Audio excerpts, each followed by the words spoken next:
इस वक्त बीजेपी की तरफ से प्रेस कॉन्फ्रेंस की जा रही है, सीधा आपको लिए चलते हैं। 5 लाख से टैक्स स्लैब बढ़ाकर जो छूट 7 लाख रुपए की गई है, तो 2 लाख की छूट ये बहुत महत्वपूर्ण कदम है निम्न मध्यम वर्ग के लिए भी और ख़ासतौर से युवाओं के लिए भी, क्योंकि जो युवा अपनी पहली जॉब लेते हैं इमीडिएट, तो उनके लिए भी इस बजट में सीधा इस टैक्स स्लैब से उनको फ़ायदा मिलने वाला है। अभी मेरे एक मित्र पूछ रहे थे कि 7 लाख के ऊपर क्या, तो मैंने सिर्फ 3 स्लैब बनाए हैं। 7 लाख तक हमें पहले टैक्स देना पड़ता था 33,800 रुपये, अब वो हो गया 0। तो कितने का फ़ायदा? 33,800 रुपये का फ़ायदा। 8 लाख तक पहले हमें टैक्स देना पड़ता था 46,800 रुपये, अब हमें उसमें जो टैक्स देना पड़ेगा वो देना पड़ेगा 11,800 रुपये, यानी 35,000 रुपये का सीधा फ़ायदा। 9 लाख तक पहले टैक्स देना पड़ता था 62,400 रुपये, अब वो 62,400 में से जो टैक्स बचेगा, जो देना पड़ेगा, वो देना पड़ेगा 17,400, यानी 45,000 का सीधा फ़ायदा। तो ये जो कहा गया कि इसकी छूट का फ़ायदा, ये जो 45,000 का फ़ायदा 9 लाख तक मिल रहा है या 7 लाख तक हमें 33,000 34,000 रुपये का जो फ़ायदा मिल रहा है, ये निम्न मध्यम वर्ग के लिए, मध्यम वर्ग के लिए एक बड़ी राशि है। और इसके साथ साथ ग्रीन ग्रोथ की बात की गई है।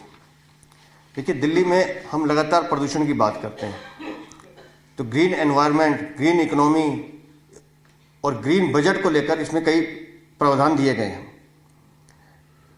इसमें नेशनल डिजिटल लाइब्रेरी की स्थापना की बात की गई है, जो बच्चों और किशोरों के लिए एक पढ़ने का अच्छा माध्यम बनेगी। पीएम विश्वकर्मा कौशल सम्मान के अंतर्गत एसएमएससी मूल्य श्रृंखला के एकीकृत करने का इसमें एक परिकल्पना की गई है। महिलाओं के लिए जो घोषित सेविंग स्कीम बताई कि 2 लाख तक की सेविंग पर 7.5% का ब्याज मिलेगा, ये कामकाजी महिलाओं के लिए भी और घरेलू महिलाओं के लिए, दोनों के लिए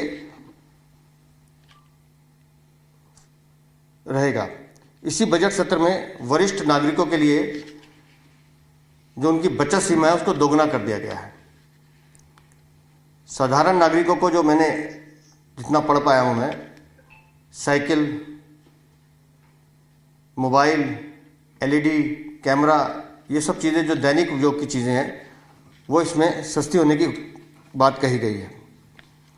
प्रधानमंत्री आवास योजना के अंतर्गत 79,000 करोड़ का एक बजट इसमें रखा गया है।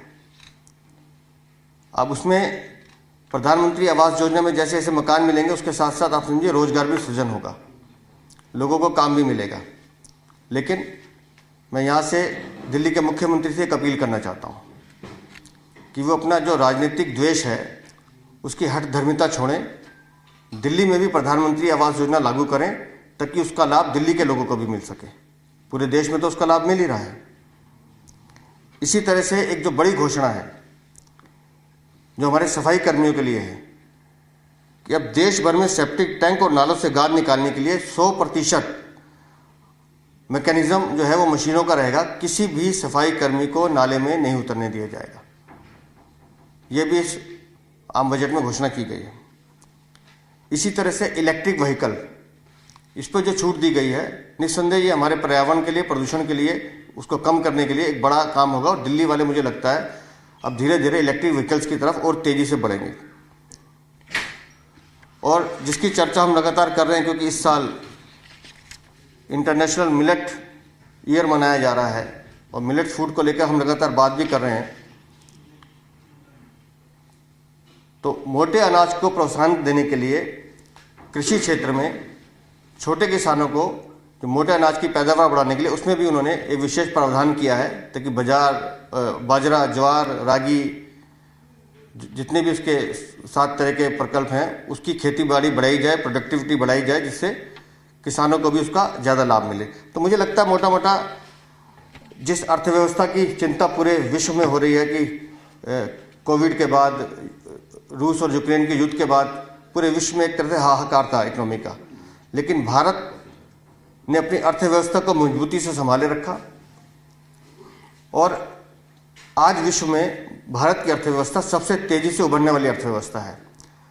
तो प्रधानमंत्री श्री नरेंद्र मोदी जी के नेतृत्व में पिछले 9 साल से लगातार जिन प्रयासों को हम बढ़ा रहे थे, भारतीय जनता पार्टी जिन सुधारों को लेकर आगे चल रही थी, मुझे लगता है इस बजट में उसकी झलक भी दिखाई देती है और आने वाला भविष्य पूरे विश्व में भारत का है, इस बजट से ये दिखाई भी देता है।